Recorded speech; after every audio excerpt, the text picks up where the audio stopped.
This is the single hopper stand-up bit board. I will show you how to use it.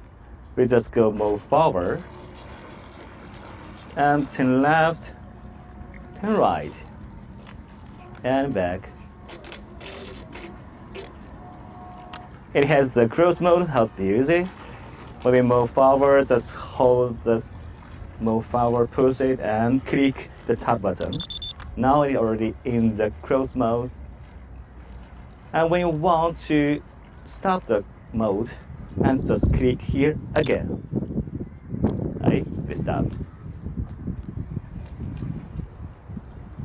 And so it again, and hold, push, and click, or in the cruise mode. And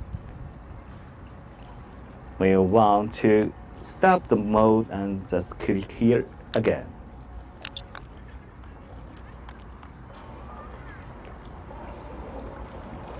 Now I'll show you how to open the hopper.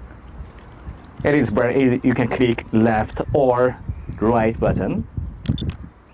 Okay, open. It's very easy, right?